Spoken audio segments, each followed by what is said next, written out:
दर्शबिन अमेरिकी राष्ट्रपति डोनाल्ड ट्रम्पले शनिबार पाकिस्तानमा भएको अमेरिका इरान वार्ताको परिणामप्रति आफू चिन्तित नरहेको बताएका छन्। व्हाइट हाउसबाट बाहिरिने क्रममा सञ्चार मन्त्रीहरूसँग प्रतिक्रिया दिँदै उनले युद्धको सन्दर्भमा अमेरिका अग्रस्थानमा रहेको दावी गरेका हुन्।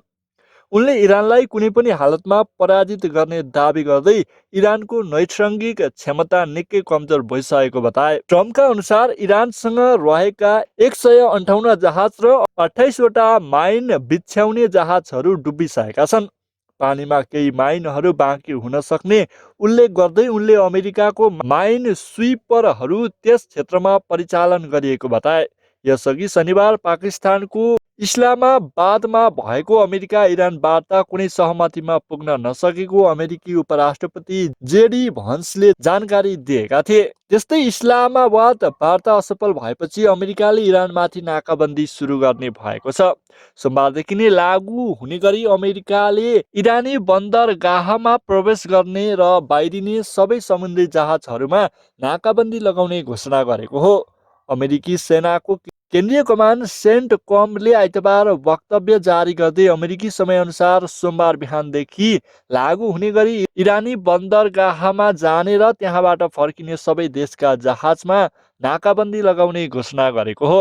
स्टेट अफ हर्मुज हुँदै अन्य देशमा जाने समुद्री जहाजहरूलाई विरोध नगरिने सेन्टकमलाई उद्घृत गर्दै अन्तर्राष्ट्रिय समाचार संस्था रोयटर्सले उल्लेख गरेको छ। अमेरिकी सेनाको घोषणासँगै इरानी बन्दरगाहतर्फ जाँदै गरेका केही जहाजहरू रोकिएको रोयटर्सले जानकारी दिएको छ। इरानी पोस्टतर्फ जान लागेका जहाजहरूलाई अमेरिकी नौसेनाले निगरानी राख्नेछ।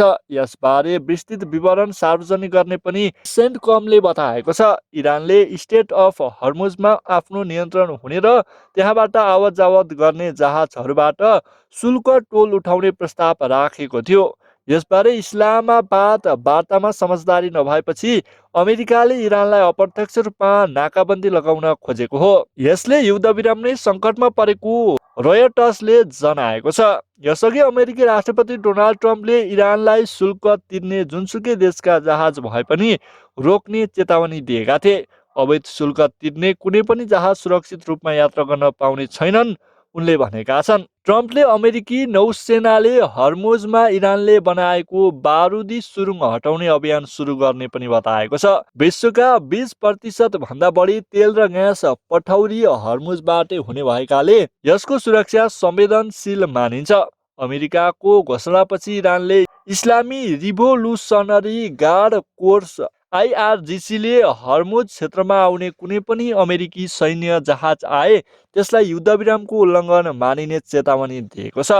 आइआरजिसीका सैन्य सल्लाहकार मोहसेन रेजाइलले हर्मुजमा नाकाबन्दी विरुद्ध इरानसँग अझै शक्तिशाली विकल्प रहेको बताएका छन्।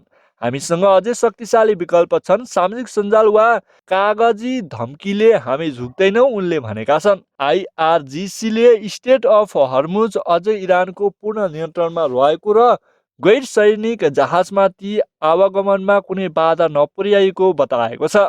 तर सैन्य जहाज आए त्यसको बलियो प्रतिक्रिया दिनेछौँ आइआरजिसीले भनेको छ। सभामुख बागेर गालिबाफले इस्लामाबाद वार्ता विफल भई इरान फर्केपछि ट्रम्प लड्न चाहन्छन् भने आफू पनि पछि नहट्ने बताएका थिए। गालिबाफ इस्लामाबाद वार्तामा इरानको नेतृत्व गरेर पुगेका थिए। त्यहाँ उपराष्ट्रपति जेडी भान्स नेतृत्वको अमेरिकी प्रतिनिधि मण्डलसँग 21 घण्टा वार्ता भए पनि सहमति भने हुन सकेन। दर्शकवृन्द, तपाईँहरूलाई आजको यस खबर सुनेर मनमा कस्तो प्रसङ्ग आयो, तपाईँको मनमा लागेको कुरा तल कमेन्ट बक्समा कमेन्ट गर्नुहोला। दर्शकवृन्द, फेरि पनि यस्तै खबर लिएर उपस्थित हुने नै छौँ। त्यतिन्जेलको लागि हेर्दै गर्नुहोला। हस्त नमस्कार, जय नेपाल।